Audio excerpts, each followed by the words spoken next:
ეს კიდევ უფრო თვალსაჩინო და მარტივი გახდება. რეჟიმი ცდილობს კონსოლიდირებას, უბრალოდ ცდილობს რომ მოასწროს საზოგადოება, დაასწროს საზოგადოებას კონსოლიდირება, იმიტომ რომ საზოგადოებას კონსოლიდაციის პროცესში იმყოფება. და ამას ვერაფერი ვერ შეაჩერებს, ეს არის გამორიცხული, მათ ძალიან კარგად იციანეს. მათი კონსულტანტები მაგათ ეუბნებიან, რომ ეს სწრაფად აქვთ გასაკეთებელი და სხვათა შორის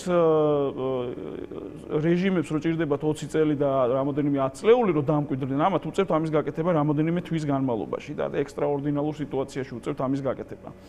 რაც იმას ნიშნავს, რომ რეალურ კონსოლიდირებას ესენი ვერ მოასწრებენ. ოღონდ აჩქარებს მათ აჩქარებს ის რომ საზოგადოება, ანუ ნახეთ, სხვა ეპოქაში ვართ, ჩვენ საინფორმაციო ეპოქაში ვართ და ასევე რაღაცა გლობალისტურ ეპოქაში ვართ, ხო? ანუ ეს საერთაშორისო საზოგადოება და ეს კავშირები და ის რომ ჯერ კიდევ ვერ ამბობენ რომ ჩვენ ევროკავშირი არ კითხვა რომ შევაჩერეთო, მაგრამ რეალურად თავიანთ აუდიტორიას მაინც იმით იყვებიან რომ ღირსებით ევროპაში უნდა წავიდეთ, ანუ იმას ვერ ამბობენ რომ რუსეთში უნდა წავიდეთ, ხო?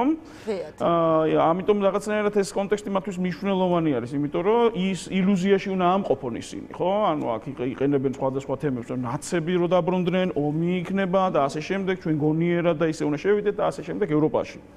Ну, ეს რა თქმა უნდა, ეხლა ყველაფერი ძალიან იცვითება უკვე და მათი ეს აუდიტორია ვიწროვდება და ეხლა ოცნების მხარდამჭერ პოპულაციაში არიან ეხლა ადამიანები, რომლებიც ასე ვთქვათ, გამოდიან ამ ემოციური რაღაცნაირი ბარიერები ეშლებათ და ხვდებიან, რომ ეს ის ქვეყანა არ არის, რომელსაც ისინი მოელოდნენ, რაც მათ ბიძინა ივანიშვილი პირდებოდა, ხო? ეს გასაოცარი 26 ოქტომბრამდე. ნამდვილად არ არის, ეს ნელ-ნელა ემსგავსება გაუსაძლის ქვეყანას, ისინი ეხლა მათ აქვთ ასევე არიან ადამიანები, რომელსაც ემპათიაც გააჩნიათ და ტანჯვას ადამიანებისას ხედავენ, ადამიანი შიმშილობს, იქ ადამიანმა თავი დაიწვა, აქ უამრავი ახალგაზრდა, ეს ნელ-ნელა ეს ყველაფერი მუშაობს.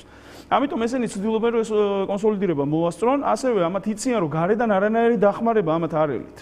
ვერანაირი რუსეთი ამათ ვერ დაეხმარებათ, ვერანაირი შეიარაღებული ძალებით ან რაღაცით ამ რეჟიმის გამყარებას ვერ შეძლებენ ესენი. ასევე იციან რომ შიგნით სისტემებში, ხო, უსაფრთხოების სისტემაში, ეს უსიო ახსენეთ იგივე სისტემა, იქ არის უამრავი ადამიანი, რომელიც ახლა არის სერიოზულ ფსიქოლოგიურ წნეხში. ისინი არიან, ანუ ამის თქმის საფუძველი. რამაძლებს და ვიცნობ ამ ადამიანებს, ძალიან ბევრს ვიცნობთ, ახლა ჩვენი ჯგუფი არის უსაფრთხოების სექტორიდან წამოსული ადამიანებით, ანუ სხვადასხვა მიმართულებებით გამოსტილი ადამიანები ვარ და ძალიან ბევრი კონტაქტები გვაქვს და ვიცნობთ, აბა იცი შიგნით რა ხდება.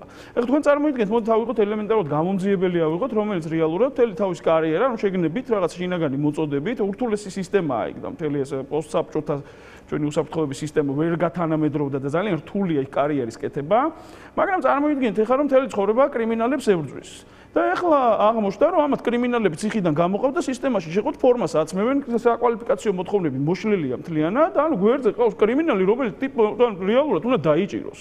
თან ეს სისტემურია, ძალიან მნიშვნელოვანია, რასაც თქვენ ამბობთ ის რომ აი ხლა ყაველაშვილის მიერ გამოშვებული ეს კადრები არიან სისტემის ნაწილი უკვე. ხო, ანუ აქ დასაქმებულები არიან უშიშროებაში. ამ შემადგენლობაში ხა არის რაღაც კატეგორია რომელიც რეალურად მართლა შეიძლება მოიაზროს ადამიანმა ანუ რაღაცნაირად შეიძლება შეიწყალო, ასე ვთქვათ, რაღაც კრიტერიუმით.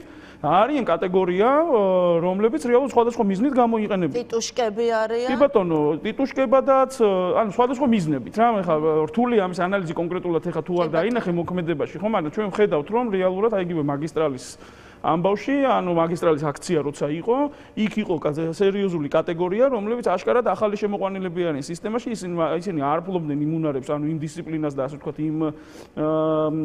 იმ ქცევას არ ავლენდნენ, რასაც რეალურად სისტემაში მომზადებული რაღაც ელემენტარული მომზადება გავლილი ჰქონდათ, მაგრამ ის რეალურად ის ძალა არ იყო, რომელიც რეალურად ასე ვთქვათ, ინსტიტუციურად რაღაცა იმას წარმოადგენს, რა, ანუ ძალას წარმოადგენს, რომელიც აი პოლიციის, ანუ აშკარად ფორჯინსებზე და ასე ვთქვათ ჩაცმულობაზეც ეთყობოდათ, რომ ახალი შემოყვანილი არიან, იმიტომ რომ ეს ადამიანები რეალურად ხო ანუ ფაქტიურად ანუ ფინანსური ინტერესით შემოყავთ, მაგრამ წარმოიდგინეთ ახლა არიან ეს ადამიანები და არიან ადამიანები, რომლებიც კარიერას იკეთებენ და სუსშიც არიან, ხო, იქ არის დაზვერვის, კონტრდაზვერვის სპეციალისტები, მთელი თავის ცხოვრება რო აქვს მიზღული იმას რა ქვია, ანუ საქართველოს უსაფრთხოებაზე ზრუნვას, ხო?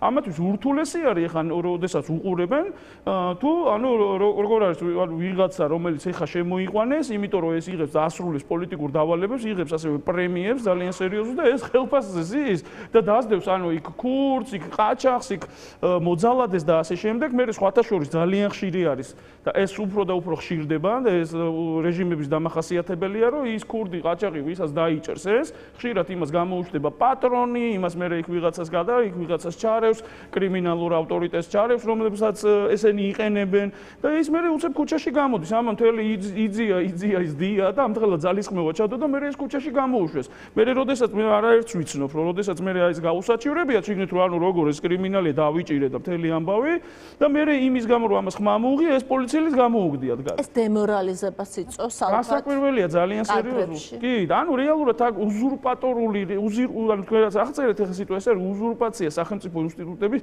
უსაფრთხოების სექტორზე დგას. გასაკვირველია ძირითადად რეჟიმი, ზოგადად სახელმწიფო უწყებების საქმიანობა ეხა არის სახელმწიფო საქმიანობით აღარ არიან დაკავებული, ისინი არიან რეჟიმის შენარჩუნების საქმიანობით დაკავებული, ეს არის დღის წესრიგი და შესაბამისად თემა ის არის, რომ ის ადამიანები, ვინც ახლა აი ამ მუშაობენ, რეორგანიზაციები წავიდა სამინისტროებში, ახლა ეს რაღაცა განსაკუთრებულ მაღალი რისკის მქონე არალოიალური კატეგორია, ახლა უნდათ რეალურად ნელ-ნელა გამოუშვან, თან ისე გამოუშვან, რომ მაინც და მაინც ახლა საპროტესტო საზოგადოებას კი არ შემოემატნონ. ეგეც მაღალი რისკია, მანდაც დილემის წინაშე არიან, ხო? შიგნითაც ყავთ, თან თავიანთი ხალხი შეყავთ, მოკლედ მთელ ამბავში არიან. ეს ადვილი არ არის რეჟიმის ესე უცებ კონსოლიდირება და მერე შენარჩუნება. და შესაბამისად მე აქ არის კიდე საზოგადოებრივი პროცესი, რომელიც გრძელდება და ჩვენ გარკვეულ ეტაპზე ვიმყოფებით, ეხლა ახალ ეტაპზე უნდა გადავიდეთ ოღონდ. ოღონდ ეს გამოწვევა გვაქვს, ეხლა ესე თავისით არის მოსაზრებები, რომ ესენი რაღაც მომენტში ეკონომიკური კრიზისი იქნება, ისინი თავისით ჩამოიშლება, არა, შეიძლება შავი ფული მიაშველონ, რაღაცეები მიაშველონ, ამ რეჟიმმა ცოტა გაიხანგძლივოს.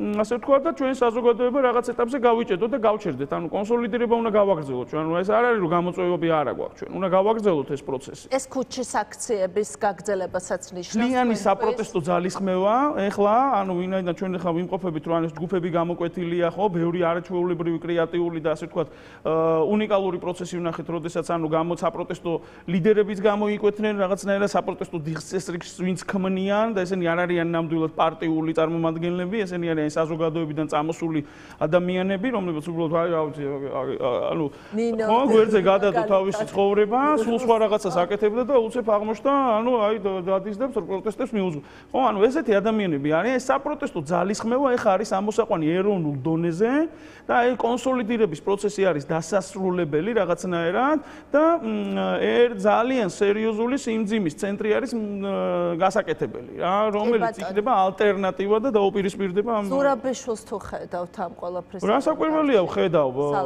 კი, ვხედავ და ანუ ჩვენ საზოგადოებამ უნდა მოვახდინოთ. საზოგადოება თუ მოვახდენ, სალომე ზურაბიშვილს აქ ძალიან კარგი ადგილი ექნება დარწმუნებული. დიდი მადლობა.